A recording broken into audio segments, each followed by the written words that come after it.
Hello সবার, মানে কিসে যাওয়া শেষ, কাশবনে। কিন্তু আমি এখন কাশবনে যাচ্ছি সবার লাস্টে। তো আমি ময়শ্চারাইজার দেওয়া আর বিবি ক্রিমটা দিয়ে নিচ্ছি। আমি একদমই সিম্পল মেকআপ করবো নামে মাত্র, স্কিনটার অবস্থাও বেশি ভালো না। আসসালামু আলাইকুম এভরিওয়ান। তো আমি মেকআপ টিউটোরিয়াল করব কি করব না ভাবতেছিলাম, বাট তারপরেও করে নিলাম। আমি প্রথমে একটা ময়শ্চারাইজার দিয়ে তার উপরে বিবি ক্রিম এবং লিকুইড টিন্ট দিয়ে নিয়েছি, যাতে স্কিনটা অনেক গ্লো গ্লো ফিল হয়। স্কিনটা একদমই ডিহাইড্রেট লাগতেছিল।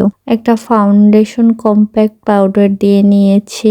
এখন আই লুকের জন্য ব্রাউন কালারের একটা আইলিডের মতো করে নিচ্ছি উপরে, আর বেস কালারের মধ্যে একটা শিমারি দিয়ে নিচ্ছি। মেইনলি ব্রাউন আর একটু বেস কালারের ভিতরেই আমি রাখতে চাচ্ছি আই লুকটা, একদমই সিম্পল নর্মাল, কারণ আমি অনেক ভারী একটা কাজল বা আইলাইনার দেওয়ার চিন্তা ভাবনা করতেছি। আমি একটু নোজটাও কন্ট্রোল করে নিয়েছি। এখন আমি আইলাইনারটা দিচ্ছি। আমি সবসময় যে আই লুকের টানাটা দিই, এটার থেকে আজকের টানাটা একটু ডিফারেন্ট। আমি একটু নিচ থেকে দিচ্ছি। প্রতিদিন আমি একটু টানাটা উপর দিকে উঠায় দিই, আজকে একটু লম্বা করে দিয়েছি। আর নিচেও কাজল দিয়ে নিয়েছি, আর ব্রাউন কালারের আইশ্যাডো দিয়ে সেট করে নিয়েছি। তারপরে একটা পাউডার ব্লাশ দিয়ে নিয়েছি। পাউডার ব্লাশটা দিলে হয় কি, দুইটা ব্লাশ মিক্স হয়ে খুব সুন্দর একটা কালার হয়। তো শাড়ি পরে নিয়েছি। এই শাড়িটা আমি কিভাবে কি করেছি সেটার একটা ভিডিও বা আপনাদের সাথে শেয়ার করব, বা করেছি জানি না, কারণ আমি দুইটা ভিডিওই একসাথে এডিট করতেছি, কোনটা আগে পরে দেবো জানি না।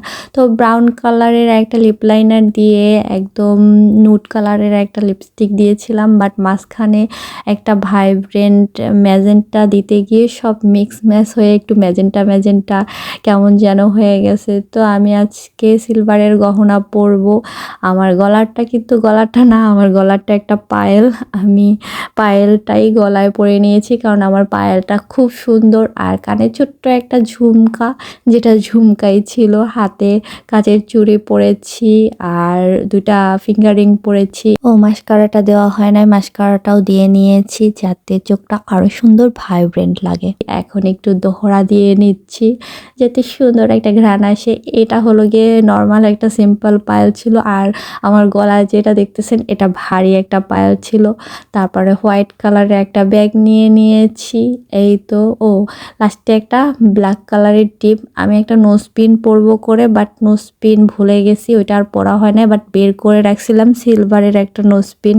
আমার মতো কে কে আছেন যে অনেক কিছু বের করে রাখি পরার জন্য, কিন্তু পরবর্তী টাইমে আর মনে থাকে না, না পরেই বের হয়ে যায়। তারপর ছবি তুলে যখন বাসায় ব্যাক করি, ছবি বা পিকচার যখন দেখি, তখন মনে হয় হায় হায় পরি নাই তো। তো এই তো আমার অবস্থা। তো আজ এই পর্যন্ত, আল্লাহ হাফেজ।